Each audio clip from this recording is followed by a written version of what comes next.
वाराणसी के ज्ञानवापी मस्जिद केस को जिला कोर्ट ने फास्ट ट्रैक कोर्ट में ट्रांसफर कर दिया है, जिसकी सुनवाई अब सोमवार 30 मई को होगी। ज्ञानवापी श्रृंगार गौरी प्रकरण में सिविल जज रवि कुमार दिवाकर की अदालत में भगवान आदि विश्वेश्वर विराजमान के नाम से मुकदमा दाखिल किया गया है। ये मुकदमा विश्व वैदिक सनातन संघ के अंतर्राष्ट्रीय महामंत्री किरण सिंह ने दाखिल किया है। इस दौरान हिंदू पक्ष की ओर से मुकदमा दाखिल करने वाले लोग भी शामिल रहे। मामले में जब सुनवाई शुरू हुई तो ज्ञानवापी केस के सिविल जज रवि दिवाकर ने नई याचिका को फास्ट ट्रैक कोर्ट में भेज दिया, जिसकी सुनवाई के लिए 30 मई की नई तारीख तय की गई है।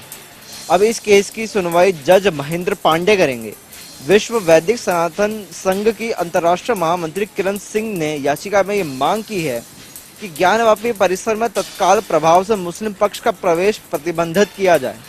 ज्ञानवापी का पूरा परिसर हिंदुओं को सौंप दिया जाए और भगवान आदि विश्वेश्वर स्वयं शंभु ज्योतिर्लिंग अब जो सबके सामने प्रकट हो चुके हैं, उनकी तत्काल प्रभाव से पूजा करने की इजाजत दी जाए।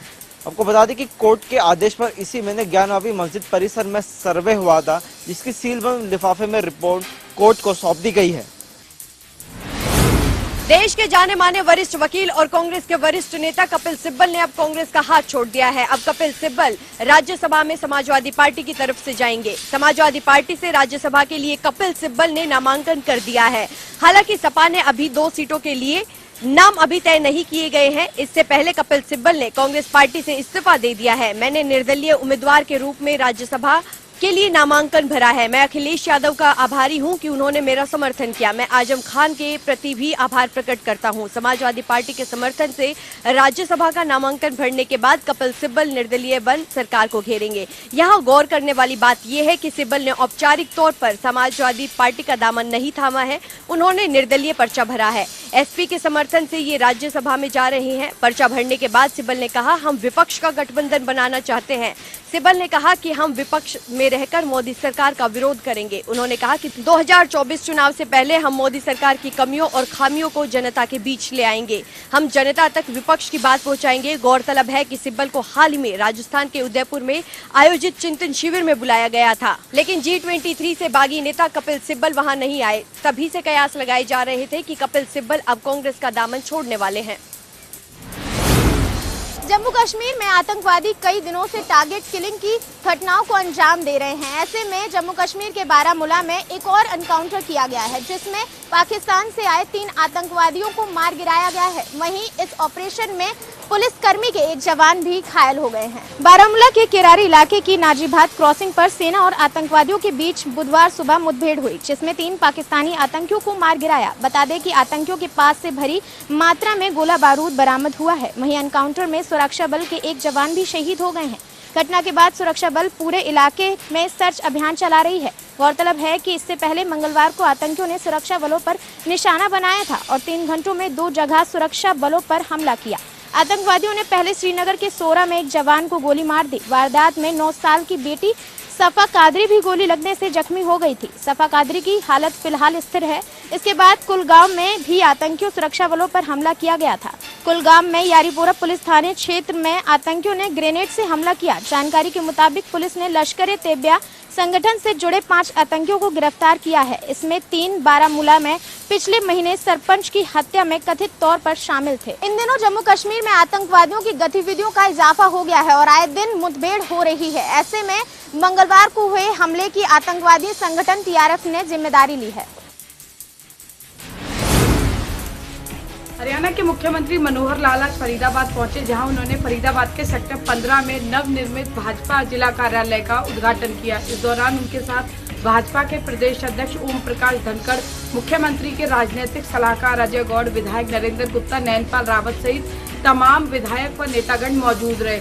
इस मौके पर मुख्यमंत्री ने जहां कार्यालय का अवलोकन किया, वहीं कार्यकर्ताओं को संबोधित करते हुए उन्होंने जिला भाजपा कार्यालय के 6 कै को भी वर्णित किया। मुख्यमंत्री मनोहर लाल ने कहा कि वैसे तो किसी भी संगठन में, किसी भी कार्यालय में 6 की बजाय 5 कै जो है उनका महत्व होता है, लेकिन भाजपा के साथ 6ठा कै यानी कमल भी जुड़ा हुआ है। उन्होंने कहा कि जैसे पंचकुला में जिला भाजपा कार्यालय को पंचकमल का नाम दिया गया है, वहीं गुड़गांव में भाजपा कार्यालय के नवनिर्मित भवन को गुरु कमल का नाम दिया गया है। इसी के साथ साथ उन्होंने भाजपा के जिला कार्यालय को अटल कमल का नाम दिया।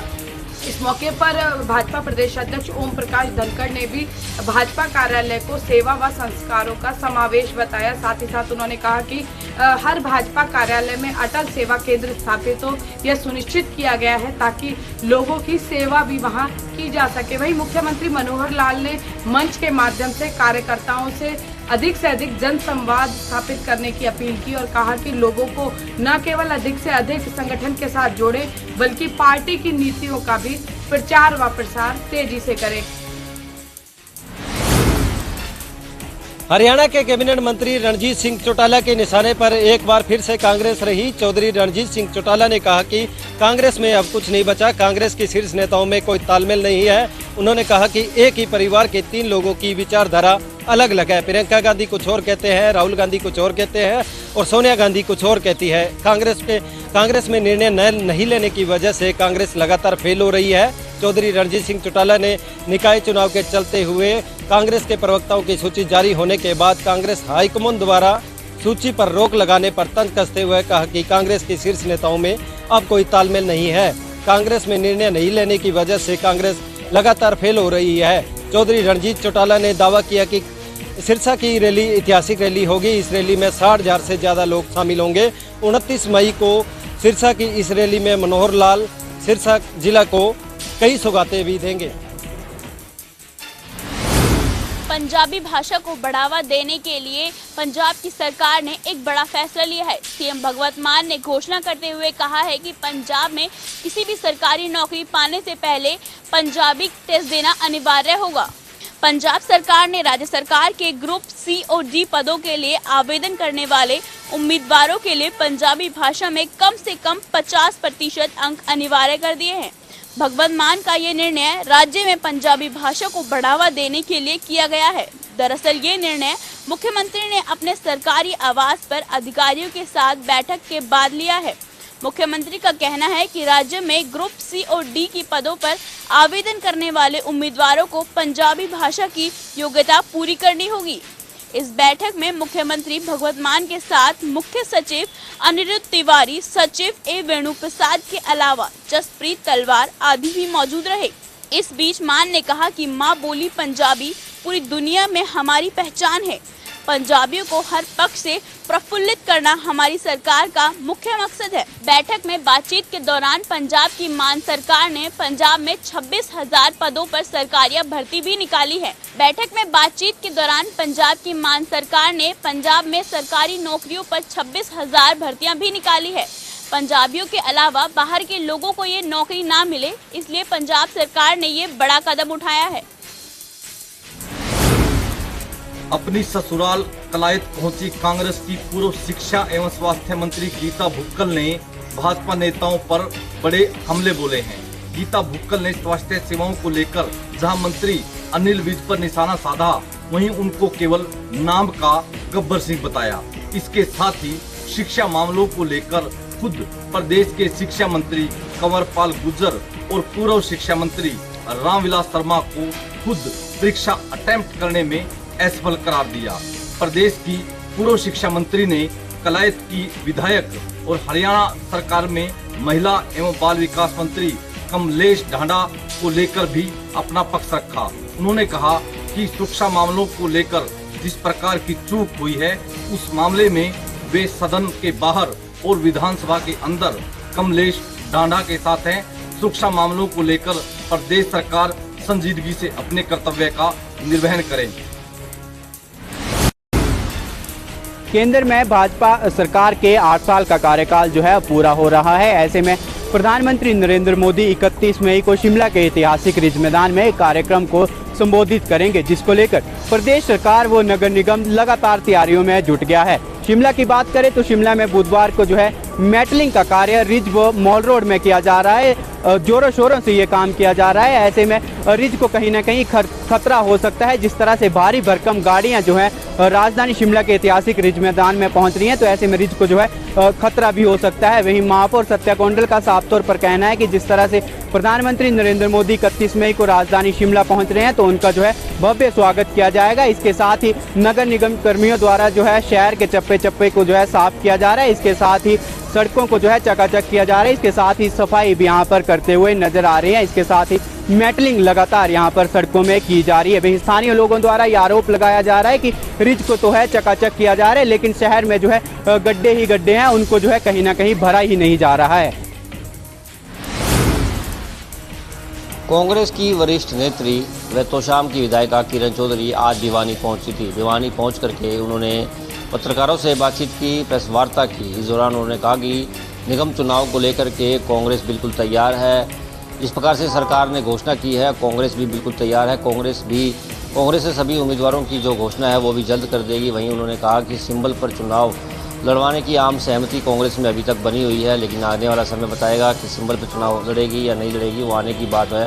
लेकिन फिलहाल जो आम सहमति बनी है उसमें यही है कि सिंबल पर चुनाव कांग्रेस पार्टी भी लड़ेगी। वहीं उन्होंने कहा कि आज पूरा हरियाणा जो है बिजली से त्रस्त है। सरकार को चाहिए था कि अडानी के खिलाफ कार्रवाई करे, लेकिन अडानी के खिलाफ कार्रवाई नहीं कर रही, जिसकी वजह से दिक्कतें और ज़्यादा बढ़ रही हैं। उन्होंने कहा कि बिजली की समस्या है, वहीं किसानों के लिए डीएपी की समस्या बनी हुई है। पूरे प्रदेश के किसानों को पानी नहीं मिल रहा, वहीं आम जन लोगों को भी पीने का पानी जो है मुहैया सरकार नहीं करवा रही है। इस तरह के बयान भी उन्होंने दिए हैं।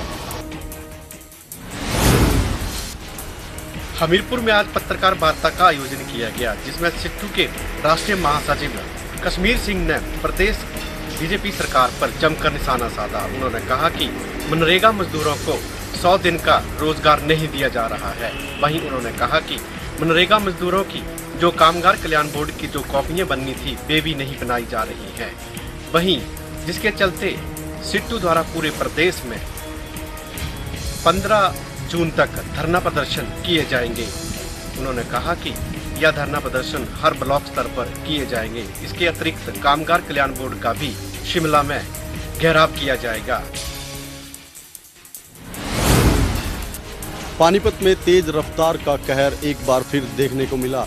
पानीपत के गांव सिवा में एक कैंटर ने कार को टक्कर मार दी और कैंटर कार के ऊपर ही गिर गया, जिसमें एक व्यक्ति की मौके पर ही मौत हो गई, जबकि 2 लोगों की इलाज के दौरान मौत हो गई। आपको बता दें कि कार में सवार जो व्यक्ति थे वो गांव आटा से पानीपत के सिविल अस्पताल में उपचार करवाने के लिए आ रहे थे। कार में 5 लोग मौजूद थे, जिनमें से 3 लोगों की मौत हो गई।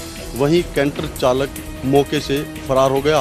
पुलिस द्वारा तीनों के शवों को पोस्टमार्टम के लिए पानीपत सिविल अस्पताल के शवगृह में रखवाया गया है। वहीं पुलिस द्वारा मामले की जांच की जा रही है। धारोहेड़ा खंड के गांव खरखड़ा के राजकीय वरिष्ठ माध्यमिक विद्यालय में अजीत भौतिक शास्त्र के शिक्षक लगे हुए हैं। वह अपने परिवार के साथ राजस्थान सीमा से सटे भिवाड़ी के एक निजी सोसाइटी में रह रहे हैं। लगातार उसकी पत्नी के द्वारा उसके साथ मारपीट की जा रही थी। ऐसे में उसने यह शिकायत अपने परिजनों से की तथा अन्य लोगों को भी अपनी घटना के बारे में बताया, लेकिन किसी ने उस पर विश्वास नहीं किया। ऐसे में अजीत ने अपने घर पर ही गुपचुप तरीके से सीसीटीवी कैमरे लगा दिए और जब उसकी पत्नी ने उसके साथ बैट से मारपीट की तो यह पूरा वाकया सीसीटीवी में कैद हो गया।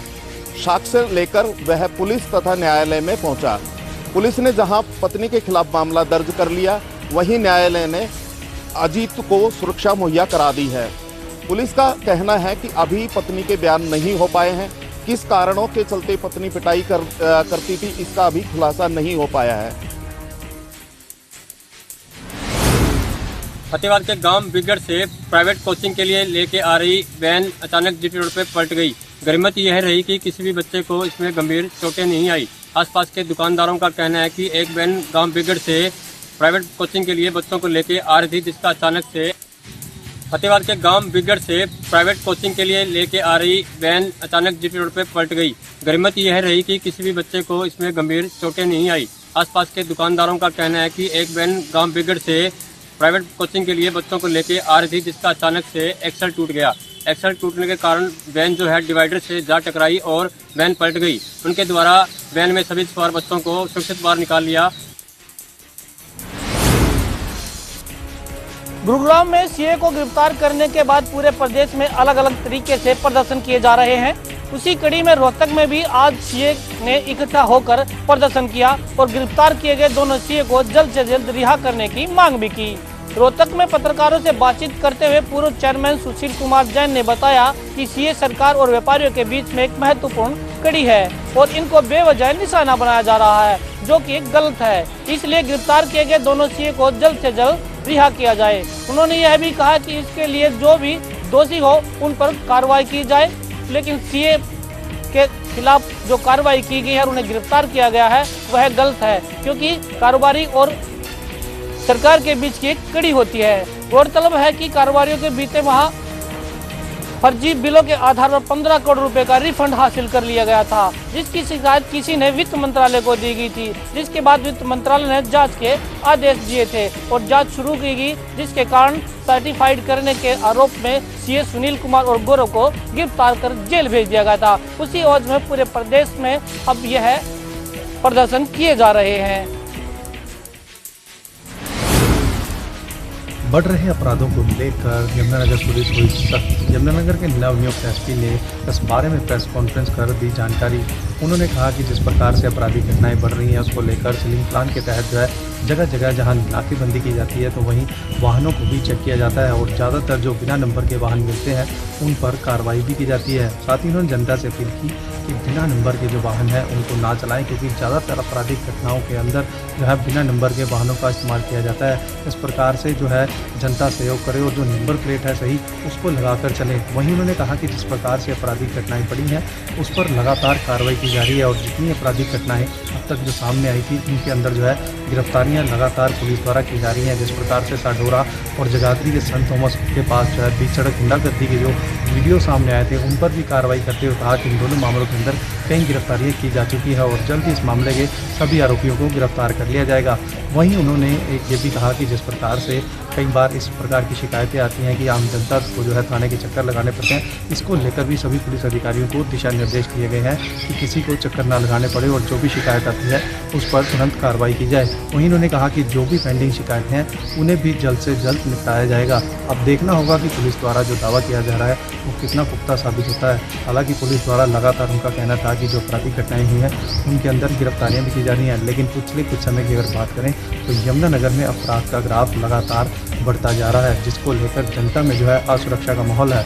हालांकि पुलिस का यह दावा है कि जनता के अंदर जो है सुरक्षा का माहौल हो, सुरक्षा की भावना पैदा हो, इसके लिए पुलिस लगातार काम कर रही है और साथ ही साथ जो पुलिस कर्मचारी अच्छा काम कर रहे हैं उनका भी हौसला बढ़ाया जाएगा। अब देखना होगा कि पुलिस की इस कार्यप्रणाली के बाद किस प्रकार से आपराधिक घटनाओं में अंकुश लगता है और किस प्रकार से जनता के अंदर जो असुरक्षा का माहौल है वो बदल पाता है। देश में कोरोना के मामलों में लगातार उतार चढ़ाव जारी है। बता दें कल के मुकाबले आज देश में एक बार फिर से कोरोना के मामलों में इजाफा देखा गया है। बता दें पिछले 24 घंटे में कोरोना के 2000 से ज्यादा मामले सामने आए हैं, तो वहीं 17 लोगों की मौत हो चुकी है। अगर बात करें कल के मुकाबले मौतों की आंकड़ों की तो आज कमी दर्ज की गई है। देश में सक्रिय मरीजों की संख्या 14,000 से ज्यादा हो गई है। वहीं 24 घंटे में 19 से ज्यादा लोग ठीक हो चुके हैं। देश में सक्रिय मरीजों की संख्या अब 14,000 के पार हो चुकी है। वहीं कुल संक्रमण दर की बात करें तो ये 0.46% हो गई है। महामारी की शुरुआत से लेकर अब तक 52 लाख से ज्यादा लोगों की मौत हो चुकी है। बात करें अगर दिल्ली की तो दिल्ली में पिछले 24 घंटे में 400 से ज्यादा नए मामले सामने आए हैं, तो वहीं 2 लोगों की मौत हो चुकी है। वहीं 400 से ज्यादा लोग कोरोना संक्रमण से ठीक हो चुके हैं।